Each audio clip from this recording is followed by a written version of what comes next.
भारताच्या राजकारणात आज महिलांचे स्थान खूप मजबूत झाले आहे. अलीकडेच देशाला द्रौपदी मुर्मूच्या रूपाने दुसऱ्या महिला राष्ट्रपती मिळाल्या. पण जेव्हा भारत इंग्रजांचा गुलाम होता, तेव्हाही एक स्त्री राजकीय पद भूषवत होती.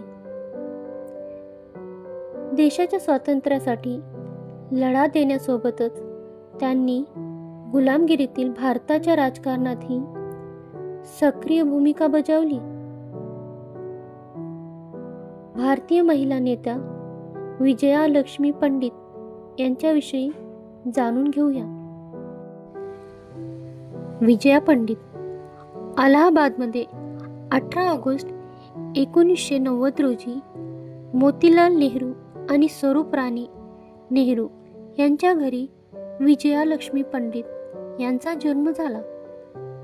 त्या जवाहरलाल नेहरू पेक्षा 11 वर्षांनी लहान होत्या. 1921 मध्ये त्यांचा विवाह काठियावाड येथील प्रसिद्ध वकील रणजित सीताराम पंडित यांच्याशी झाला.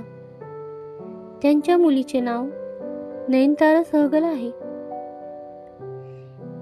1932 ते 1933 व 1940 आणि 1942 ते 1943 या स्वातंत्र्य लढ्यात त्यांना 3दा अटक करून तुरुंगात टाकण्यात आले.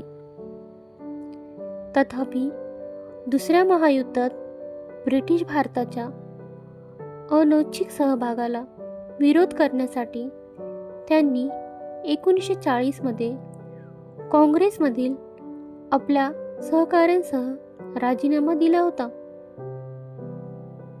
1942 मध्ये भारत छोडो आंदोलन शिगेला पोहोचले असताना पंडित आणि त्यांचे पती दोघांनाही ब्रिटिशांनी अटक केली. जानेवारी 1944 मध्ये त्यांच्या पतीचे निधन झाले.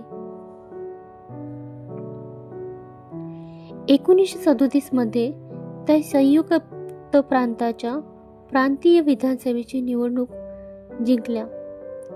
यावेळी त्यांना स्थानिक स्वराज्य आणि सार्वजनिक आरोग्य मंत्री बनवण्यात आले, ज्यामुळे मंत्रिमंडळात स्थान मिळवणाऱ्या त्या स्वातंत्र्यपूर्व भारतातील पहिल्या महिला ठरल्या. 1938 पर्यंत आणि पुन्हा 1946 ते 1947 पर्यंत हे पद सांभाळले. 1946 मध्ये त्या संयुक्त प्रांतातून संविधान सभेवर निवडून आल्या. याशिवाय 1940 ते 1942 या काळात अखिल भारतीय महिला परिषदेच्या अध्यक्षा म्हणून त्यांनी काम पाहिले. त्या संयुक्त राष्ट्रात भारतीय शिष्टमंडळाचे नेतृत्व करणाऱ्या पहिल्या महिला अध्यक्ष होत्या. 1947 मध्ये ब्रिटिशांच्या ताब्यातून भारताला स्वातंत्र्य मिळाल्यानंतर त्यांनी राजनैतिक सेवेत प्रवेश केला आणि 1947 मध्ये त्यांची पहिली महिला राजदूत म्हणून नियुक्ती करण्यात आली.